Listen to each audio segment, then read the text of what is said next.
अस्सलाम वालेकुम। तो ये है छोटी सी मेरी आज जर्नी बाय ट्रेन की वीडियो।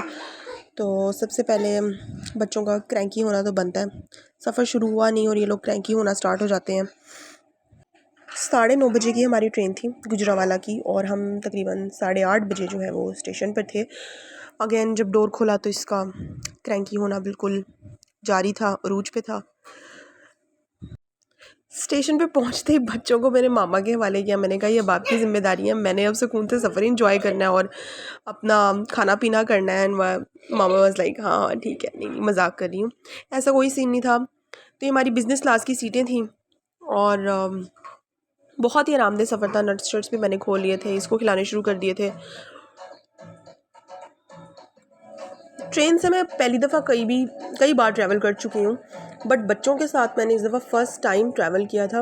ये काइंड ऑफ अ रिस्क ही था जो मैंने लिया, बट अल्हम्दुलिल्लाह बहुत हैपनिंग सफ़र रहा क्योंकि हम लोगों ने बिज़नेस क्लास की सीट्स करवाई थी। तो जब आप बच्चों के साथ ट्रैवल करें ना, स्पेशली ट्रेन में, तो आपको लग्जरी में ही ट्रैवल करना पड़ता है। स्पेशली मेरे बच्चों के साथ, क्योंकि इब्राहिम जो है मेरा टॉडलर, ये इतना ज़्यादा शरारती है। एक होते हैं नॉर्मल बच्चे और फिर होते हैं हाइपर एक्टिव बच्चे। ये हाइपर एक्टिव बच्चों में से है, हर चीज़ में घुसना, हर किस्म की शरारत करना। और आप सारी वीडियो में देखें, जितने भी मैंने पार्ट्स डाले हैं, ये हर जगह पे उछल रहा है, कूद रहा है। इसने मामा को जिस हम डब्बे में थे, उस डब्बे में एक जगह से दूसरी जगह इसने घुमाए ही रखा। तो मैं जहाँ पे भी जाती हूँ एज़ कम्पेरेटिव दूसरे बच्चों के ये हमेशा शरारती होता है। तो बस अच्छा, एक टाइम था जब पाकिस्तान रेलवेज़ बड़ा लग्जरियस हुआ करता था। पाकिस्तान की ट्रेन्स और स्टेशंस बहुत ही खूबसूरत, अभी भी वही स्टेशंस हैं, कदीम ट्रेन्स भी वही होंगी, लेकिन अब रेलवे स्टेशंस की ऐसी हालत है, ना तो सफाई, ना तो आई थिंक हमारी आवाम भी ऐसी ही है। तो हुक्मरान भी कहाँ तक एक चीज़ को साफ़ रखेंगे।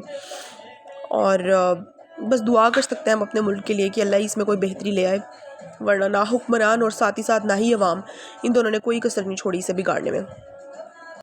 अच्छा, आप बिज़नेस क्लास में ट्रैवल करें ना, तो वहाँ पे हर किस्म की सहूलत होती है। अगर आप सर्दियों में ट्रैवल कर रहे हैं तो हीटर ऑन होता है, और अगर आप गर्मियों में कर रहे हैं तो एसी ऑन होता है ऑब्वियसली। और इस डब्बे में इतना ज़्यादा हीटअप हो चुका था ये कि मैंने अपने जो बच्चों के अपर वगैरह थे, सुबह तो ठंड थी तो मैंने अपर पहना के लाई थी, बट यहाँ पे सब कुछ मुझे इनका उतारना पड़ा, मुझे इनको लाइट करना पड़ा।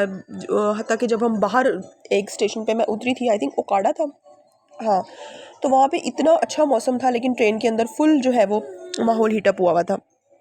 ट्रेन हमारी पूरे 3 घंटे लेट थी और इस टाइम यहाँ पे सो भी चुका था और थोड़ा थोड़ा आवाज़ार भी हो रहा था। उफ़ अल्लाह, इतनी आवाज़ारी हो गई थी ना एंड में। शुरू के 5-6 घंटे बहुत अच्छे गुजरे, लेकिन एंड में जब ट्रेन बिल्कुल जब पहुँचने से पहले इतना रुकी है कि लाहौर स्टेशन तक पहुँचने में उसने पूरे 2 घंटे लगाए हैं। जगह जगह रुक रही थी और बहुत आवाज़ारी हो रही थी। लेकिन खैर ये है कि बच्चे जो हैं वो खेल में, मैंने इनको जूस भी ले दिया और चीज़ें भी मैं साथ लेके चली थी, सारी चॉकलेट्स बिस्किट्स, तो उसमें ये लगे रहे। लेकिन एंड पे आवाज़ारी हो रही थी और ये लाहौर स्टेशन से मैंने बर्गर लिया था इब्राहिम के लिए, उसको खिलाया ताकि वो ज़रा काम डाउन हो। बाकी हम लोग मायों के दिन पहुँचे थे और ये मायों का डेकोर हुआ है, वहाँ जाके बहुत ज़्यादा फ्रेश हो गया था। मैंने इसको दूध का फीडर बना के दिया, माशाल्लाह दूसरे बच्चों के साथ खेल में भी लग गया और बहुत अच्छा फंक्शन रहा।